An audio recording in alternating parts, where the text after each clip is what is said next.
This morning with Hamid Hashi, who's a global or the governance and policy analyst, also the Horn of Africa analyst as well. We have also Professor Noami Damba, who is a senior partner at Glossip and also an expert on foreign policy and defense. Professor Peter Kagwanji, the CEO of Africa Policy Institute and the chair of the Horn Institute. This is Dr. Mustafa Yusuf Ali. We're just trying to interrogate, anatomize, and see where the talks will head today. And of course, also the pronouncement by the Inspector General of Police.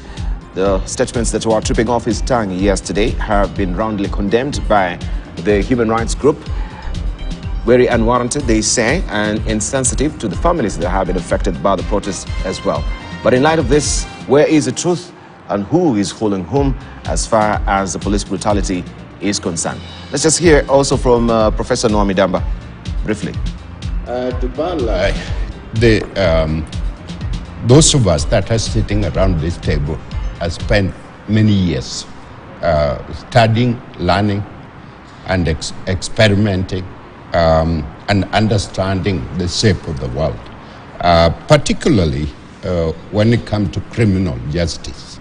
We understand it because the world, I'm teaching at Cavendish University, Uganda. I have 55 students. Most of them are senior military people and senior police and senior intelligent people in the world. And we're teaching the art of applying criminal justice in the world. And our expectation is that a person who is at the pivotal role of leadership of the police force ought to be a highly disciplined individual, ought to be a logical person, ought to be an example to the new recruits, to the young police, ought to be using evidentiary-based information every time this person talks, and also ought to be a leader that calms the public down. The procedures in terms of law enforcement that need to be followed, not kicking people the way we have watched, not shooting people at the back using bullets and all that kind of thing. I was so proud to watch the Chilean police deal with the mob that faced them, and they calmed them down. We were watching it in France. We were watching it elsewhere.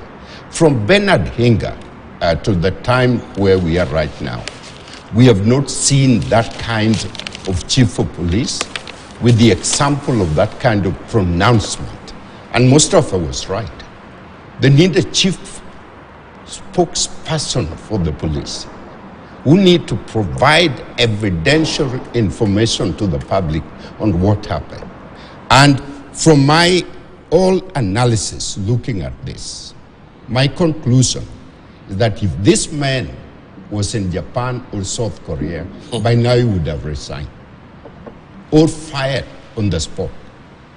And Kenya cannot continue to have this kind of shenanigan, a representative as the chief of police. All right, Peter Kagwanji. I want to invoke the wisdom of one of our own intellectuals, that is PLO Lumumba, who talked about public hygiene. Or political hygiene. And I don't want to get into the details of Professor's argument, but I think what he was calling for is public hygiene. Because even in our language, we have taken to talking about matters that we should not be talking about in public. Leave alone how we talk about it, but the subject, like talking about blood flowing, all these flowing, coffins and all that. It's really tormenting to our young people, because this is, the mortgage language is not what you want to feed your people on. So I would call myself for, return to public hygiene. That makes the fabric of the Kenyan nation as a country of decency and a country of virtue. Not a country that, talk about things that they don't need to talk about. It's even worse when it's coming from our the people who are supposed to be the keepers and protectors of values. I see the police not as wielders of the club and the gun and everything, but as the custodians of our law. There is no other institution in our republic that is at the vortex of connection between the public and the law. The police are in there, between there, and they're so important. When we were campaigning for the new constitution, I remember we put among the 10 points that were to be spoken about is that in the new order, the police would be asking you, please, may I arrest you? It was basically a rhetorical expression of the new way that we are going to have, that the police will be respectful, the police will honor their oath, the police will be truly, in public service. And I think there has been a change. Let's admit, there has been a shift from the Moi era. Those who lived those years, no, there is a shift that we need to acknowledge. But I think going with the current state of play, we think is a shift? No, they said, I lived in the Moi era, I lived in Kibaki era, I lived in Uhuru era, and I am now in the Ruto era. I can tell you there is a shift. You don't have to report as a university professor to the CID for a whole year to tell them what you are teaching. And I did that for a whole year at Moi University. The CI. They will give you a cup of tea, but they want to know what you are teaching. Every Monday, we did that. So we have not reached there yet. So you prepare your curricula and and you fail, they come for you. I failed once. They came for me from a class. They did not even allow me to finish my class. And as they are going, they are hitting you butts. But now they have been they are hitting the gun butts and their own butts. Okay. Both. But let me say this. It's good you clarified. Let me say this. That the problem with Koome is not what he said. And I think tigers do not pronounce their tigritude. Yeah. They pounce. Koome should have gone of those who took photos in the morgue and with the with the dead. It's horrendous. He should have gone for them. We should now be reading it in the papers, and Koome would be our hero. Because we knew from the beginning the game of protest was going to be the game of deaths.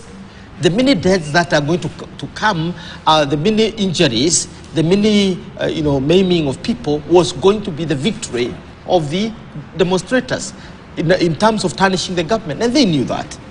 So they should have played a different game. And Koome had an opportunity, if what he's saying is true, and I'm sure as a Meru elder, who is a member of Juri Njeke, he must be having the truth. Why can't you go and arraign those people that you are talking about in a court of law? And the idea of prosecution is in your hands, it's in your office. So, failure to do that. Finally, who should speak for the police? And I think Mustafa and others have spoken about this. Now, it's common wisdom and knowledge that you give yourself a chance to run away if things are bad. If there's untruth in that statement, can Koome run away? If that statement was made by some officer around to say that, now people now will not be calling for Koome's blood. Yeah. They will be calling for this man to be sacked and asking Koome to sack him. So common sense in terms of strategy calls that you distance yourself from controversy. That is the most brilliant politician appoint within their offices, somebody called a charlatan. Somebody who just say things. And we knew that in Moi, Odinga is very good in appointing charlatans into his systems. In Kibaki, we had them. So was Kibaki. Yes, we had charlatans. People who will just say things and go away with them. Don't mention names, but and they're serious. Who did you mention? Nobody. Nobody mentioned. Don't mention anybody. So in short, we need some simple lessons in strategic communication within the police. We need some literal art of communication where you know who to speak, when to speak, and what to say, and who should say it. It is not about what should not be said. It's about who should say it. And this is the story about this. For me, this is a very serious allegation. Yeah. If there is truth behind it, come out. Then it should come out. All right. But how do you bring it out when already it's controversial? Somebody's junior should have said it. In media, there is something called developing story. You start in the gutter, it goes to the next stage. By the time it becomes full-fledged story, facts and figures are discernible to the public. Right, and we have Dr. Resila Onyango. She's the first female police to actually attain a PhD, who should be apparently heading this particular Department of Communications. We've never seen enough of Dr. Resila coming to speak on behalf of the National Police Service, and we wonder why. Maybe there's a rhyme and reason why we actually have a police spokesperson, so that we do not have such gaffes that is emanating from the IG as it is right now. Because when IG really comes to speak and it's telling Kenyans that and he's speaking from a place of authority, what we would expect is, can we have any confirmable facts? And then he comes and tables the facts and say, we call the press conference. And this is what we have now deduced from the morgues as far, and these are the pictures of how Azimio were actually hiring these bodies, who are these actually people who went to the morgues. It is very tight and robust, so that we don't have even a sporting chance that this panel will try and poke holes on that particular evidence or that particular statement that he said so far. Let's look at this office of Dr. Resila Onyango. Do you think is of any material utility for the Inspector General of Police or for the National Police Service? Dibal, any office that does or undertakes very serious functions, and in this day and age of security especially, it's very important for that office to have a spokesperson. It's not the chief that speaks on behalf of an agency, say the police, or even the military. It's another officer who is below the chief. In fact, several ranks below the chief, as Professor Kagwanja was saying, because there are so many things that need to be said in ways that is going to gel with the public, that the public is going to understand what is being communicated to them. And strategic communication is not just an art, it's also a science. So you don't just take to the microphone to speak about police issues, security issues, in a reckless manner or without facts. And this is why when you see the Metropolitan Police, for example, in London, even the Metropolitan Police in London area only has a spokesperson because of the intensity of the issues that the Metropolitan Police has to be handling all the time. An Inspector General of Police has no time, in fact should not have any time to speak, to come and stand before a battery of journalists to speak about issues. That is the work of the police spokesperson. Maybe that police spokesperson has not been given a chance, and the mandates are not clearly established in this administration of how they should do that, but that needs to be done as soon as possible. We should be having a government spokesperson today. There's so many things that are all over the map. It's so important. The office of the government spokesperson, and I'm not talking about, the president has his spokesperson, and that is a very good thing. He actually makes it very easy for the presidency to discharge his duties. The government spokesperson is an office that needs to be put in place, and put in place a person who understands communication, who understands politics, who understands strategic communication, who understands security. So it's an office that will always be attracting the heat, and not just from the journalists, but from everywhere. And put a person there who's resilient, that is going to be able to do that job. And of course independent-minded, but should be espousing the policies of the government, of the day, and should be given some kind of a leeway to also explain things and not be pilloried by politicians in the same government when he says something that they don't disagree with. We've seen politicians, engaging in wild goose chase, coming up and speaking very foolishly and hopelessly about unattainable Yes, goals, yes. that in English, Dibal, we call a wild goose chase. And we seem to be engaging in a wild goose chase today. Not the government, but the entire country. This whole dialogue thing we are talking about and handshake, it's a non-issue. It's a non-issue. The people who are talking about the cost of living today are the ones who made the cost of living rise through the roof. And so, there's so much double standard. And in fact, I think we are unfairly, really unfairly putting Ruto to the spot. Some of the challenges that we see today started long time ago. And it's not because that government didn't do work. They are global issues that made the cost of living very high, that made security issues problematic. So it's a combination of things. But the government has to take a position. The government has to deliver. It is their responsibility to correct everything that has gone wrong. Seeing the kind of people that are heading certain departments, certain very key positions, I'm not too sure that they're doing the right thing and the right job. The president needs to be supported by better men and women. Right. Just before we come to you, the issue of also police spokesperson, but you're talking about Metropolitan Police as well. When they come to the podium, there is a reason why we normally have written documents. Correct. It's not because that you do not know what you're saying, but it's just because of, sometimes you need to have evidence of what you really say, and it helps you to not speak out of turn, that it might come and have a blowback on you. I normally have heebie-jeebies when I see, public officials who are holding very high offices coming to the fore without any written document, especially as communication. Yeah. Do you think, because now it means you've actually thought about what you're going to tell the public, and you're not just going to speak on the spur of a moment. Sometimes you can speak out of emotions, and you tend to regret what you say much, much later. And they say what normally begins in anger ends in regret. Correct. So in terms of strategic communication that you were talking about, how is it important for you to have a documented speech? Because at times you'll say, okay, this is not what I say. Here's my speech that we delivered as an evidence.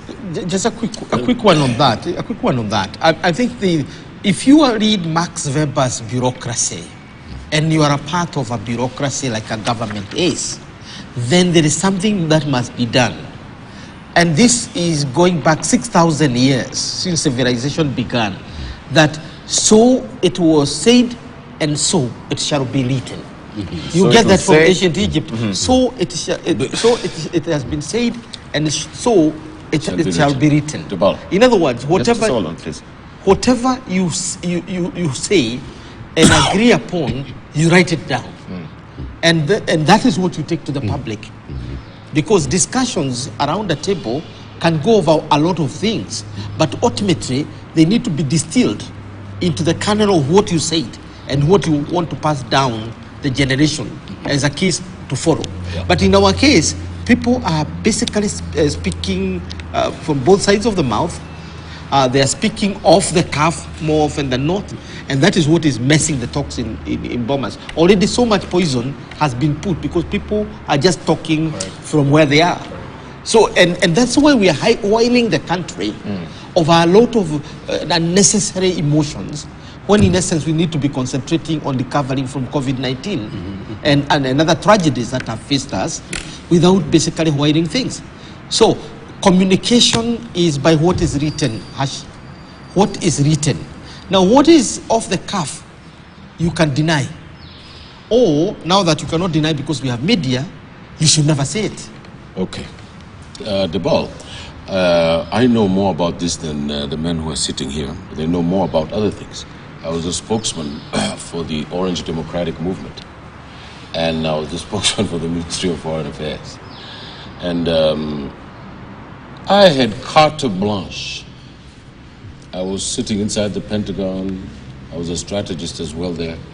What I said sometimes is what the ministry did or the government did or Wait the a minute, Pentagon. you sit inside the Pentagon. Yes. You have to sit there. The government spokesman has to sit in cabinet. What is he going? He was responsible for the 2008 crashes. No, I'm asking. No. You don't need to tell us which Pentagon are you talking about? That group that was made by Mr. Odinga. So I think that was it the Pentagon? Yes, the Pentagon. It was called Pentagon. Yes, it was Pentagon. Yes, oh yeah, yes, it was Pentagon. So I was a bit worried that the government spokesman is at the very heart of government. He's at the Security Council, he's at the cabinet, because he has to speak to the country. It's the most sensitive position in government. The problem, Debal, here is structural. I agree with my learned friend on the left, and I've said this repeatedly, that the government needs to have a government spokesman. Debal, the problem is structural.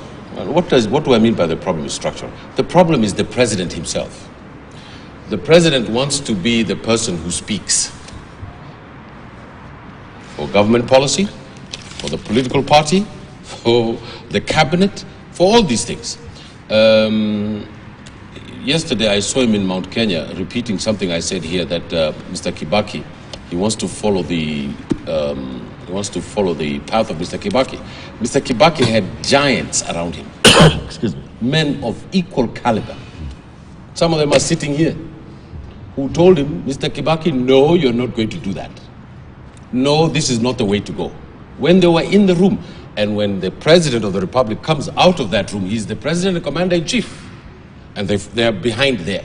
But when you're inside, that's what I used to do, is to tell my candidate exactly what he should do. But when he left the room, he was in charge of everything. He was the decision maker. But he had to listen to what other people had to say. And then he made a choice of which one he wanted to choose. This government is not structured like that. This government is the government of Malala, by Malala, and for Malala. No, that's what I think. Okay, that's Can I just say, listen, we need to express some of the opinions of the people of this country. If the police commissioner can say that the morgues have been taken to the mortuary, I think my statements are at the very bottom compared to the police commissioner. And I should be given some leeway to say such things, because this is very unfortunate, what is going on. The second thing is, Debal, the idea that the government has just yes men inside is what is making them fail.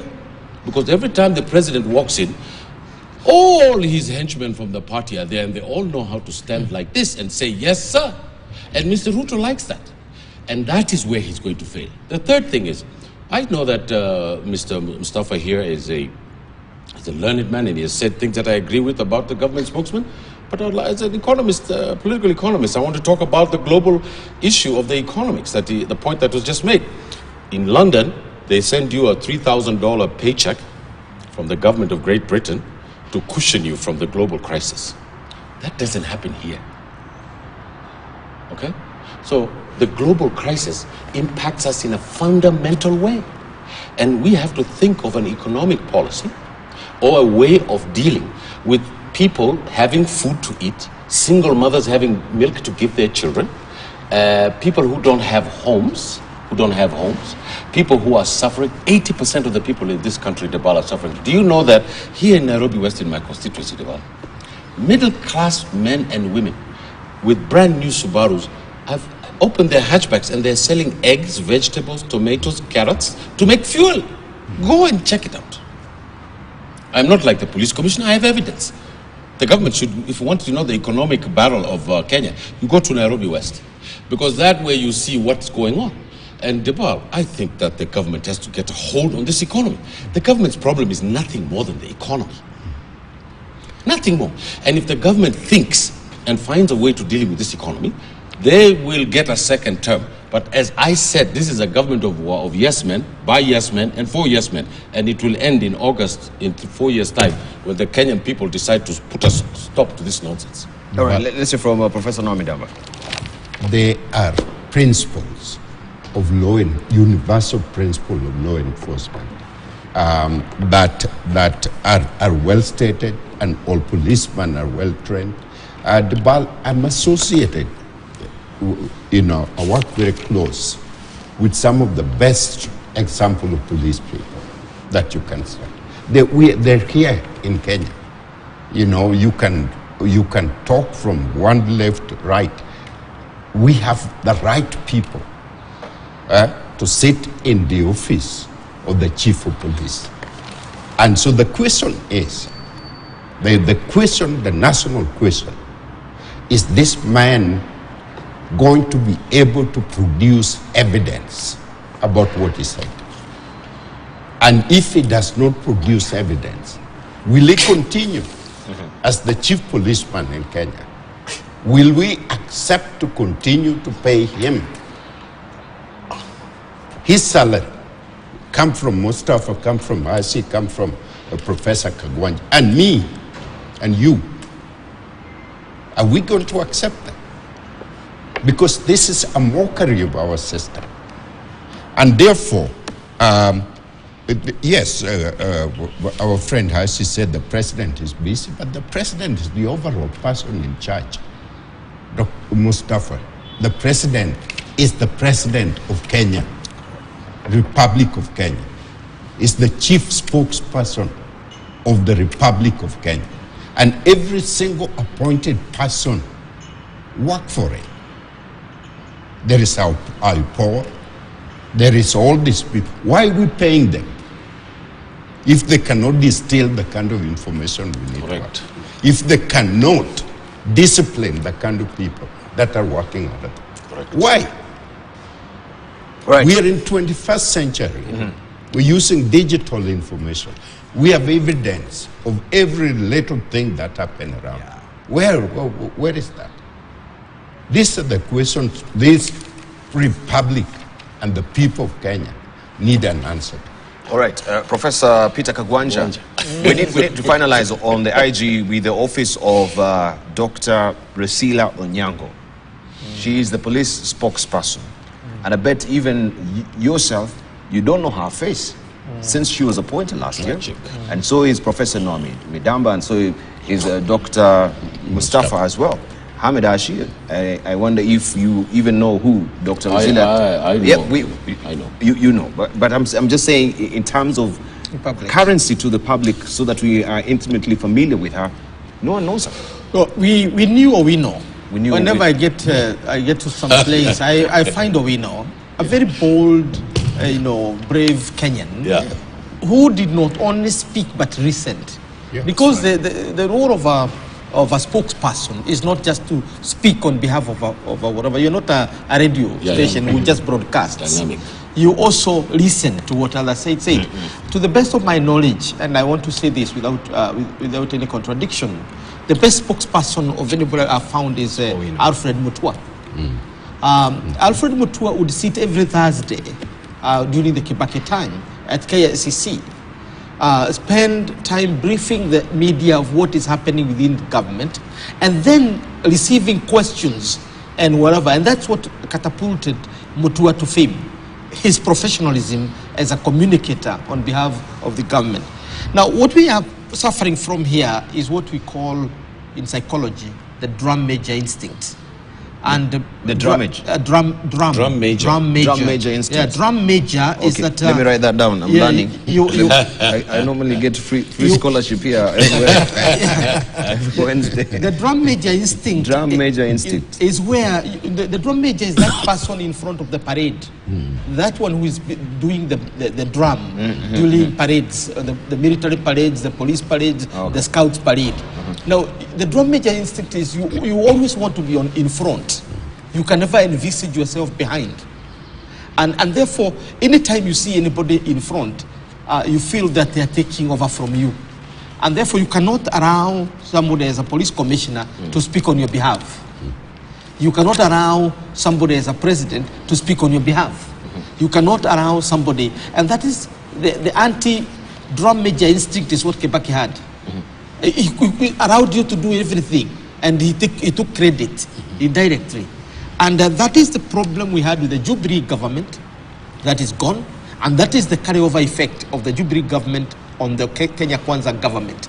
That they have they are suffering from this drum major instinct. They cannot allow themselves to sit down and work and others talk on their behalf. That you've got to spend so much time talking to the Wananchi that now Kenya is on a permanent campaign mode. Excellent, correct. Spare the country the campaign. Yes. We need to prune our coffee. Yeah, we need to absolutely. spray it. We need to do what we need to do, not campaign on a day-to-day basis. Why? Because we are suffering from this drum major instinct. We cannot let others do anything. It is us to do. And therefore, we are so busy, you cannot even have time to have coffee or even to chat with the kids. You know, go to primary schools and sit down in those classes for 40 minutes in order to know what they are going through. Go to secondary school, practical, not the drum major instinct. We need to get rid of that as a nation. And that is possibly what your sister is suffering from. She might be a victim of drum major instinct. And by the way, a sister drum major is a very junior officer compared to the major generals, the lieutenants, and the general. And that's how it should be. You know, generals don't come out and speak. When a general is coming, it's like a declaration of war.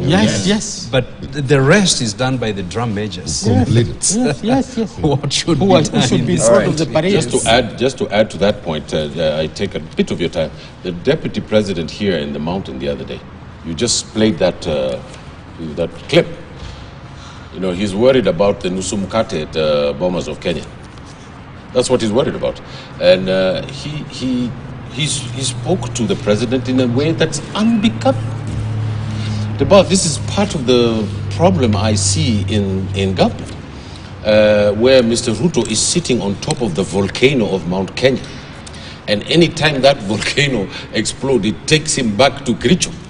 And I think, Tebal, that the president ought not to be afraid of the mountain. He comes from the Great Rift, which has got more depth than the mountain. And I think he should take command of this country and do what the people of this country are saying. And what is that? He should bring the people together. He should get the people like my learned Mustafa here on the left to tell him how the economy is going without fear, and he should bring this country not to ruin. Debal, on the very first day I spoke when President Museveni was in the podium speaking about this panel and what we were saying about the issues of the day. This distinguished gentleman, Debal here, watched from Cape Town to Cairo, and when we're telling the president something, the next day it happens. Everybody here says this is going to happen tomorrow, and it happens. So what we need is men and women of that caliber to tell the president no. Because right now, all he's getting is Momingala. Translation? No problem. No problem. Momingala. All right. Allow us to hack back into history and see what happened, of course, in as far as negotiations are concerned. And this is what Raila had to do in 1992. We are retrieving some of the archives of the footage there, or the footage from the archives. And this is what Raila was saying. When you hack back into history, Museum is up next.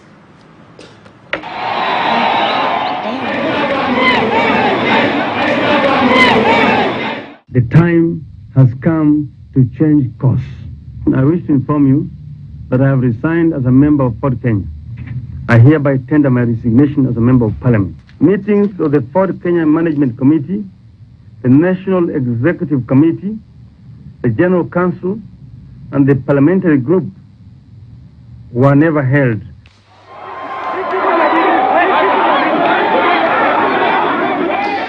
We started work here, and from now on I have resigned from being the umpire of Fort Kenya.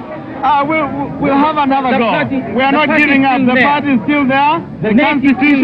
The Constitution has not been suspended. The NEC is still there. We'll have another go at another election. Omalo Kijana is no longer chairman of Fort Kenya. Okay?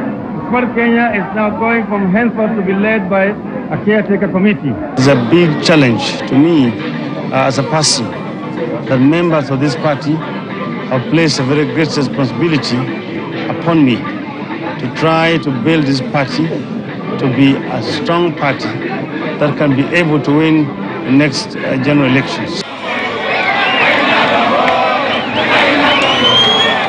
There was a day when I said in public, at a public meeting, that the opposition should unite to take Moi, to take on Moi. And the next day's headline on the story was, Raila says, let's fight together. Not let's unite, but let's fight. That fits in better with the Raila image built by the press. A few days previously, I had said that an NDP government would ensure that people who have stolen money from Kenya and stashed it outside the country would be forced to return it. The headline the next day, Raila promises to return stolen money. Somebody will get the impression that is Raila, who is the thief who's going to return the stolen money.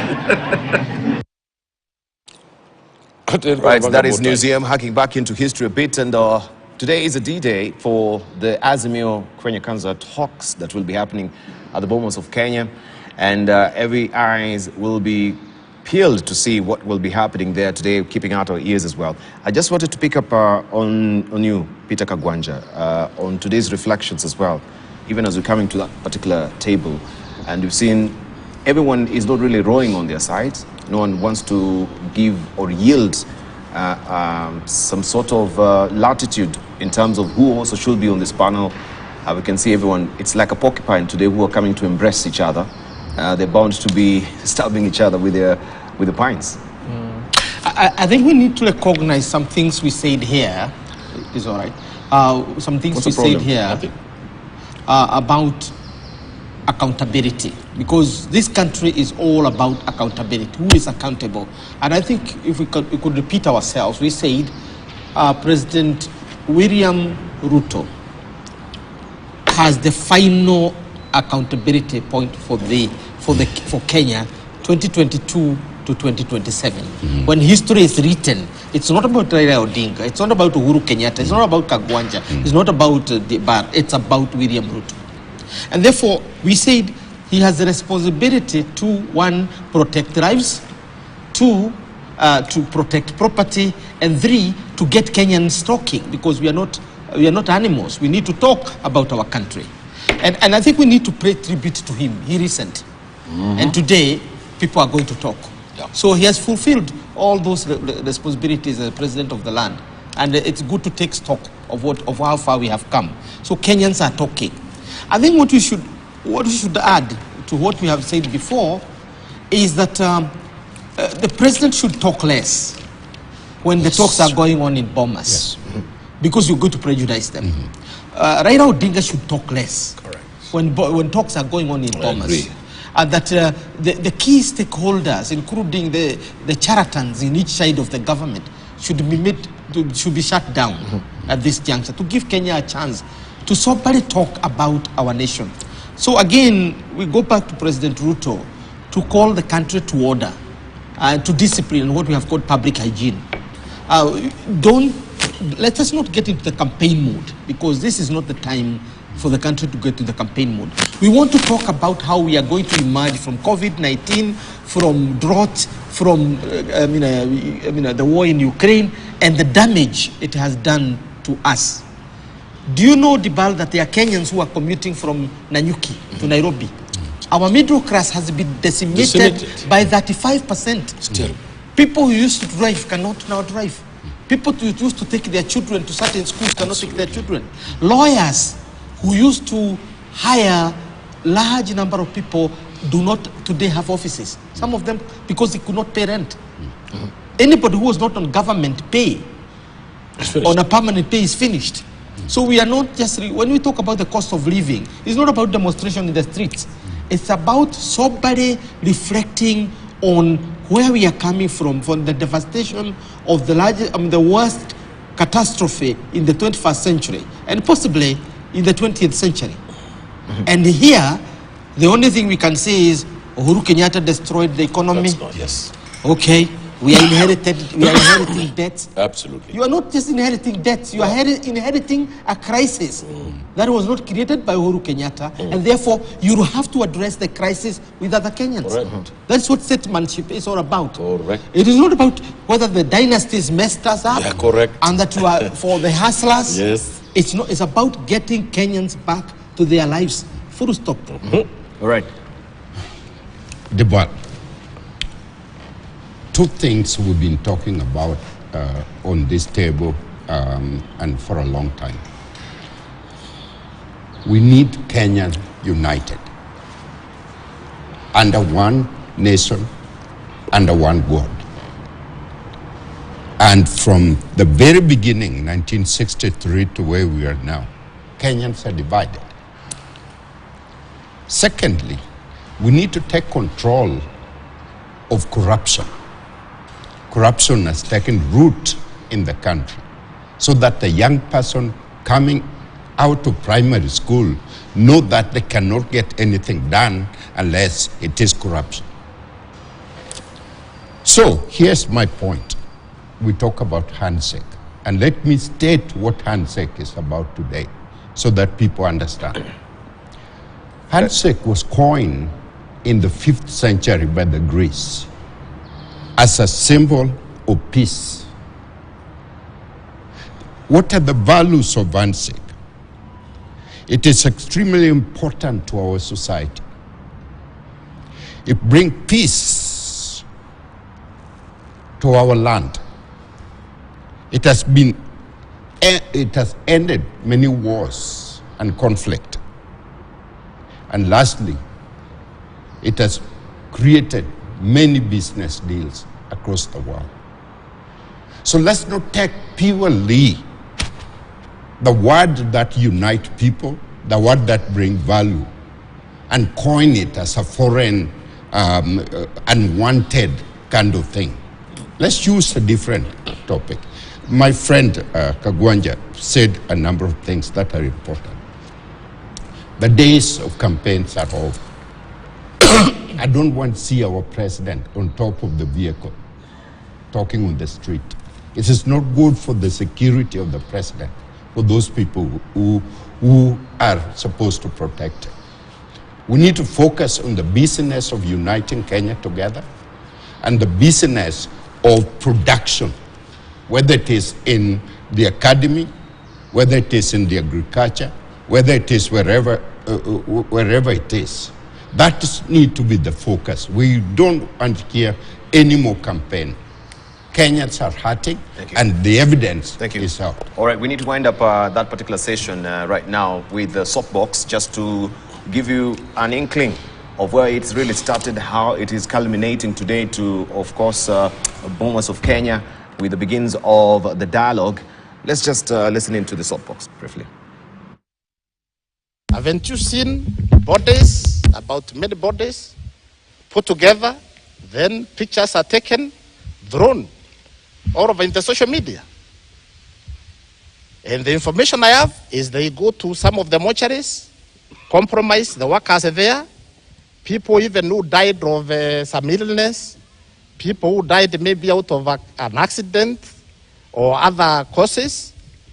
They take photographs of such bodies and blame on police. And it is actually very disappointing to see a statement from Inspector General of Police, Mr. Koome, saying that we hired dead bodies to accuse police of brutality. I don't know in which world he lives, because the bodies we've been burying have bullet wounds. I have professional officers. What they have done in the recent past is commendable. I commend all of them. I wish and medals nipatie kila mmoja wao. Wamefanya kazi nzuri. For the record, the mountain is calm, and it is satisfied with the leadership of President William Ruto so far. And the mountain will continue being behind fully our president. In this region, once we have accepted you, unless you betray us, because we hate betrayal. Your betrayal we hate. And that is why when Uhuru Kenyatta betrayed you, tuliwachana naye tukakuja kwako. Hii serikali ya sahi ni ya mahasla. Hapa hakuna handshake, hapa hakuna msumukate, hapa hakuna chochote. Kazi ile iko hapa ni ya hawa. Kazi ya housing, kazi ya digital jobs, kazi biashara ya hawa. Hiyo ndio kazi iko, ama kuna kazi nyingine. Your Excellency, let nobody dream and imagine that there can never be a problem. Kama munatafuta shida, muende mutafute pahali ingine. Hapa mulima we are good people, we are honest people, and we respect authority. They have settled on Honorable Jeremiah Kioni, the Secretary General of the Jubilee Party, to head the legal and technical team to the talks. You have tasked our delegation and our technical teams under the able leadership of His Excellency Kalonzo and Kioni to go to these talks with courage of and open minds. We are here to announce that we are ready. We stand for transparent, above board, and speedy talks guided by decorum, honesty, and respect for the people of Kenya. We do not change anything because our agenda is fixed. It's about the office of the leader of the official opposition. It's about the office of Prime Cabinet Secretary. It's about entrenching GAF and CDF into the constitution. It's about the reconstitution of the IBC. Azimio is not interested in handshake. We don't want to shake anybody's hands, particularly those people whose hands are tainted with the blood of innocent Kenyans. I invite all members of the press. We have got nothing to hide. If we are engaging on issues that relate to Kenyans, it's only right that we do it in an open forum where Kenyans can see and witness the engagement so that we don't bring issues that do not relate to the people of Kenya. Mimi yangu ni kuwaomba Wakenya wasidanganywe. Kama kuna amendment ya katiba wanataka kufanya, wasipitie hii bipartisan talks. Iwe bombers Wakenya waongee wote. I have no business to engage with the Kionis of this world in some technical team. I engage with Kalonzo Musyoka and the dialogue team that has been set up. The technical teams will engage at the technical level. The legal teams will engage at the legal level in advising their team, not engaging with us.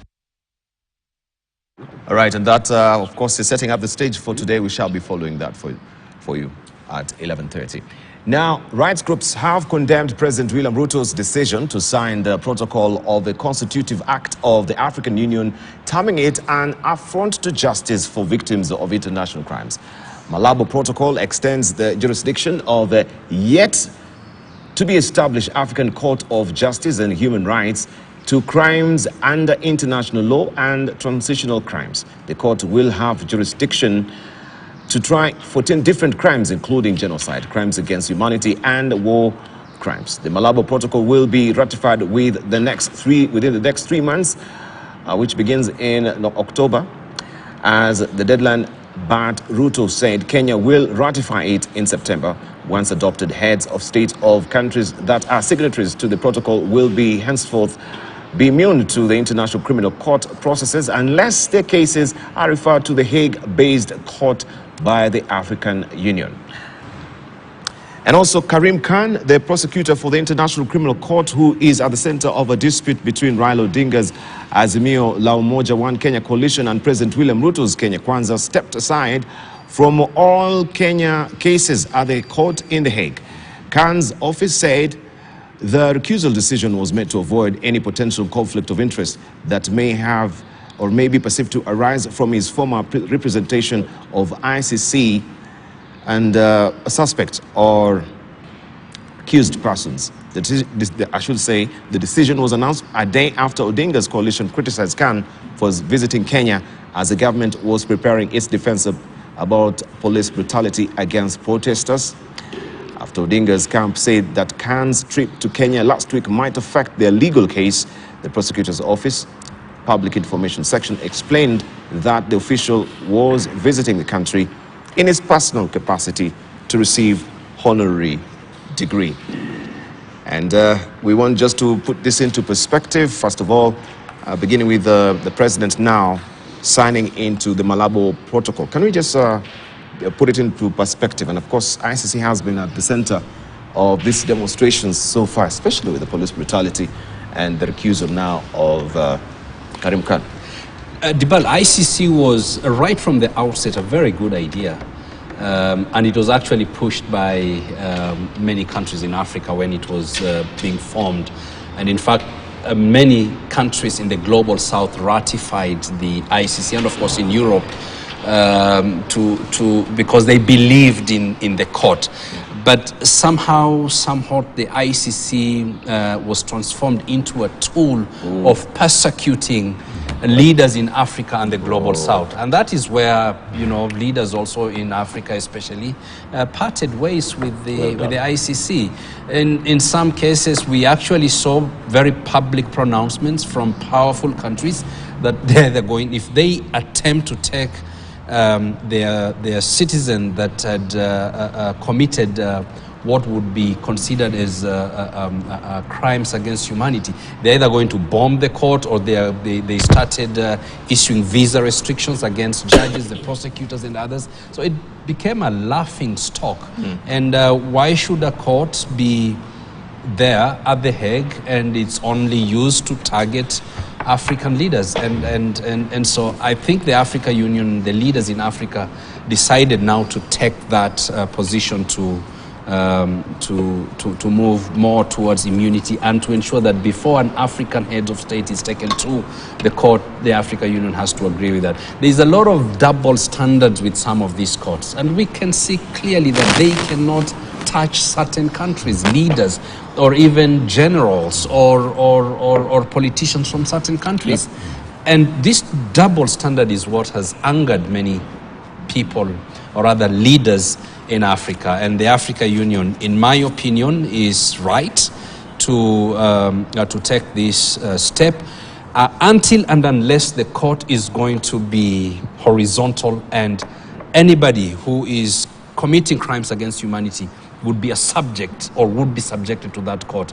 I don't think African leaders should be an exception. Right. Before I rope you in, Hashi, we need to take a short break. We'll, of course, circle back with you. But the question is, then why ratify to this particular instrument of justice in the first place if you knew you were going not to really follow the statutes of that particular instrument at the end of the day? That's the question. And we also follow up on why the president signed this Malabo protocol that now is immuning him against ICC. We'll take a short break.